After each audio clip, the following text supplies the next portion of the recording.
Trump کی تاریخی deal یا ایران کی بڑی جیت، آخر اس معاہدے میں حقیقی فائدہ کسے ہوا؟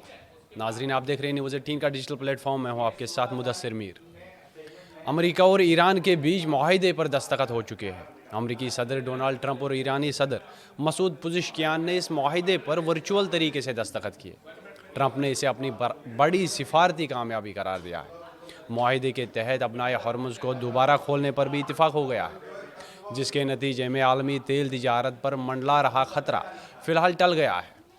14 نکاتی شرائط پر مشتمل اس معاہدے کے بعد ایک اہم سوال شدت سے زیر بحث ہے کہ آخر اس معاہدے میں حقیقی فائدہ کسے ہوا؟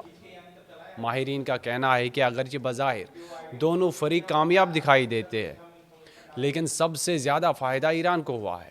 ان کے مطابق ایرانی سپریم لیڈر مجتبیٰ خامنائی ایک بڑے سیاسی کھلاڑی کے طور پر سامنے آئے ہیں۔ امریکہ کو کیا حاصل ہوا؟ 14 نکاتی معاہدے میں امریکہ کو سب سے بڑی راحت یہ ملی کہ جنگ فی الحال رک گئی ہے۔ ایران نے یقین دہانی کرائی ہے کہ وہ ابنائے ہرمز میں بحری جہازوں کی آمد و رفت میں رکاوٹ نہیں ڈالے گا۔ اس کے علاوہ ایران نے اس معاہدے کے ذریعے جوہری ہتھیار نہ بنانے کی شرط بھی قبول کر لی ہے۔ تاہم جوہری پروگرام کے مستقبل کے بارے میں حتمی فیصلہ ابھی نہیں ہوا۔ ٹرمپ نے واضح کیا ہے کہ یہ ایک کارکردگی پر مبنی معاہدہ ہے، یعنی اگر ایران نے اپنی یقین دہانیاں پوری نہ کیے تو دی گئی رعایتیں واپس بھی لی جا سکتی ہے۔ تجزیہ کاروں کے مطابق اس معاہدے میں ایران کو دی گئی رعایتوں نے پوری تصویر بدل دی ہے۔ سب سے بڑا فائدہ ایران کے تیل کے کاروبار کو ہوا ہے۔ معاہدہ نافذ ہوتے ہی ایران کو تیل اور ایندھن فروخت کرنے کی اجازت ملنے لگی ہے۔ اس کے علاوہ بینکنگ شعبہ، سمندری شپنگ اور انشورنس سے متعلق متعدد پابندیوں میں بھی نرمی کی راہ ہموار ہو گئی ہے۔ اس سے ایران کی معیشت کو دوبارہ سہارا مل سکتا ہے اور پابندیوں کے باعث عالمی سطح پر تنہا ہونے والا ایران ایک بار پھر بین الاقوامی اہمیت حاصل کر سکتا ہے۔ وال اسٹریٹ جرنل کے مطابق اگر ایران جنگ سے پہلے والی سطح پر تیل فروخت کرنے میں کامیاب ہو جاتا ہے تو اسے سالانہ $60 ارب سے زائد آمدنی حاصل ہو سکتی ہے۔ توانائی کے ماہرین کا اندازہ ہے کہ صرف ابتدائی 2 ماہ کے دوران ایران کو تقریباً $8 ارب اضافی آمدن حاصل ہو سکتی ہے۔ اس کے علاوہ ایران کے پاس پہلے سے 100 ملین بیرل سے زیادہ تیل ذخیرہ شدہ موجود ہے، جن میں سے تقریباً 60 ملین بیرل بیرون ملک رکھے گئے ہیں اور اب انہیں فوری طور پر عالمی منڈی میں فروخت کے لیے پیش کیا جا سکتا ہے۔ اگر مستقبل میں دونوں ممالک کے درمیان مستقل معاہدہ ہو جاتا ہے تو ایران کو بیرون ملک روک گئے تقریباً $100 ارب کے اثاثوں تک رسائی مل سکتی ہے۔ ایرانی میڈیا کے مطابق ابتدائی مرحلے میں $12 ارب جاری ہونے کی توقع ہے۔ اس کے علاوہ جنگ سے ہونے والے نقصانات کے بعد ایران کی تعمیر نو کے لیے $300 ارب کے فنڈ کی تجویز پر بھی بات کی جا رہی ہے۔ ماہرین ایران کا پلٹا باری کیوں بتا رہے ہیں؟ معاہدے کے نافذ ہوتے ہی ایران کے لیے تیل فروخت کرنے کا راستہ کھل گیا ہے۔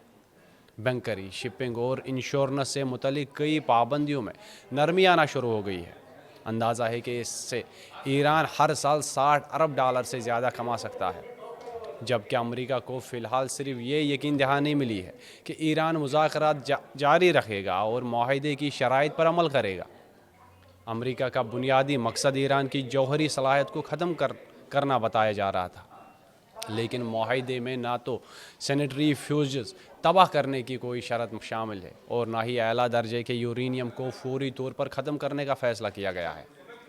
جوہری پروگرام سے متعلق سب سے پیچیدہ معاملات آئندہ 60 دن کے مذاکرات کے لیے چھوڑ دیے گئے ہیں۔ جنگ کے دوران ڈونالڈ ٹرمپ بار بار ایران سے غیر مشروط ہتھیار ڈالنے کا مطالبہ کرتے رہے، لیکن حتمی معاہدے میں نہ ہتھیار ڈالنے کی شرط شامل ہے، نہ حکومت کی تبدیلی کا ذکر ہے اور نہ ہی جوہری تنصیبات کے بنیادی ڈھانچے کو فوری طور پر ختم کرنے کی کوئی شک موجود ہے۔ ماہرین کا کہنا ہے کہ امریکہ اپنے ابتدائی موقف سے پیچھے ہٹ گیا، حالانکہ یہی نکات جنگ کے آغاز کی بنیادی وجوہات میں شامل تھے۔ 110 دن تک جاری رہنے والی جنگ، وسیع فوجی کارروائیاں اور بڑے معاشی نقصانات کے باوجود ایران کی حکومت برقرار ہے۔ اس طرح ایران کا جوہری پروگرام بھی مکمل طور پر ختم نہیں ہوا، یعنی جن مقاصد کے حصول کے لیے جنگ شروع کی گئی تھی ان میں سے کئی اب بھی حاصل نہیں ہو سکے۔ ماہرین کا کہنا ہے کہ اگر پابندیوں میں مزید نرمی آتی ہے تو ایران کی معیشت کو بڑا سہارا ملے گا اور خطے میں اس کا اثر و رسوخ بھی بڑھ سکتا ہے۔ اسرائیل کے حامی حلقہ اور متعدد ریپبلکن رہنما یہ موقف اختیار کر رہے ہیں کہ امریکہ نے اپنا سب سے طاقتور دباؤ کا ہتھیار یعنی معاشی پابندیاں کمزور کر دیا ہے۔ ان کے مطابق اگر آئندہ 60 دن کے مذاکرات کسی نتیجے پر نہ پہنچ سکے تو امریکہ کے پاس ایران پر دباؤ ڈالنے کے مؤثر ذرائع پہلے کے مقابلے میں کم رہ جائیں گے۔